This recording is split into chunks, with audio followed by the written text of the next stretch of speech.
मतदारसंघाच्या निवडणुकीच्या अनुषंगाने आज जी ही सभा होत आहे,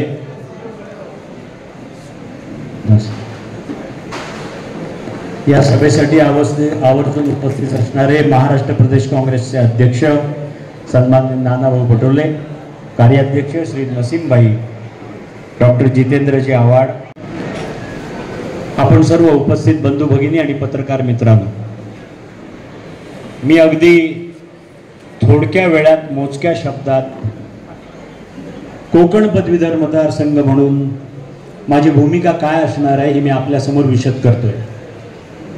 सर्वात पहिल्यांदा कोकण पदवीधर मतदारसंघ हा शब्द आपल्याला कित्येक वर्ष पाठ झालेला आहे, पण या कोकण पदवीधर मतदारसंघाच्या आमदाराचं नेमकं काम काय आहे ते दुर्दैवाने आपल्याला गेल्या 12-15 वर्षात कळलेलंच नाहीये, कारण तसं कामच झालेलं नाहीये।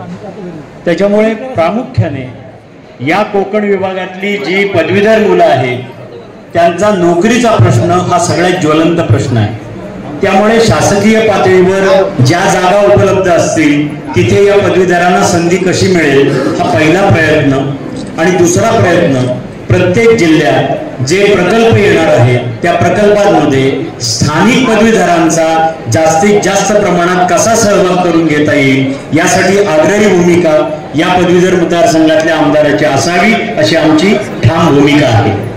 त्यानंतर सगळ्यात महत्त्वाचा प्रश्न आहे तो म्हणजे जुनी पेन्शन योजना आहे, याच्यासाठी देखील आम्ही आग्रही राहणार आहोत। शिक्षकांचे अनेक प्रलंबित प्रश्न आहेत ते सोडवण्यासाठी आग्रहाने आम्ही काम करणार आहोत।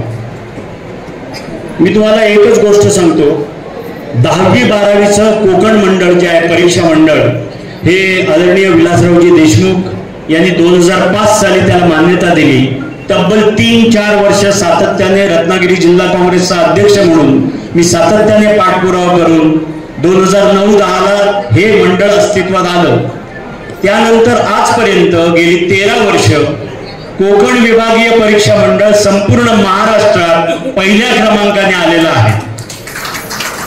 13 वर्ष सातत्यानं कोकणातली मुलं, रत्नागिरी सिंधुदुर्गातली मुलं ही 99, आता या वर्षीचा निकाल आहे बोर्डाचा 99% इतके मार्क्स मिळवणारी ही मुलं, एक गोष्ट मात्र खटकते की ही 99% मार्क्स मिळवणारी मुलं UPSC MPSCच्या परीक्षेत त्या प्रमाणात ते दिसत नाही।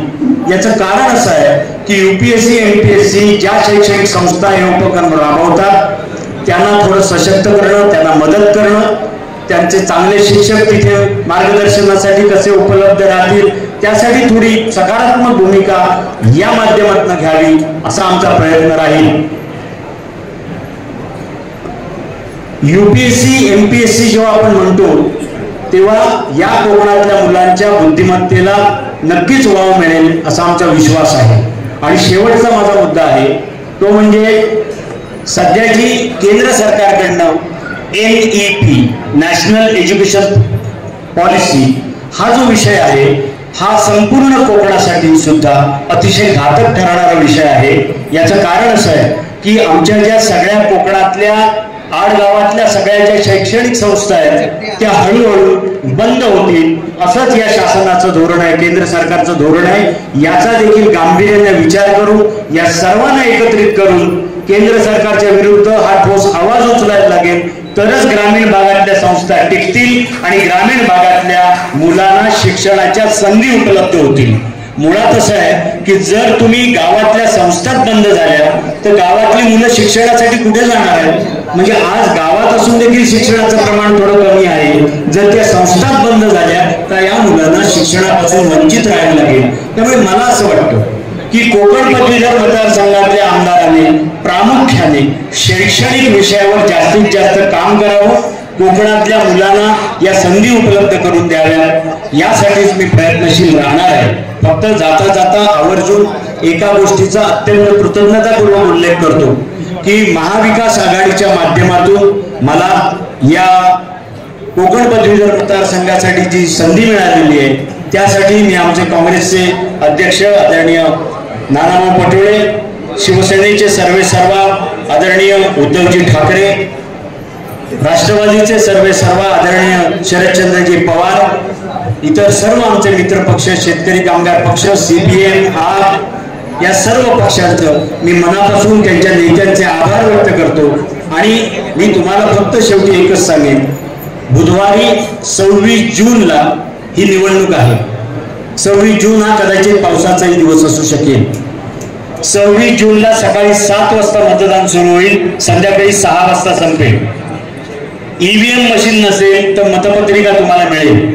मतपत्रिकेवर पहिलं नाव हे रमेश श्रीधर कीर असं माझं नाव असेल, त्याच्या समोर तुम्हाला तुमच्या पहिल्या पसंतीचं 1 क्रमांकाचं मत द्यायचं आहे।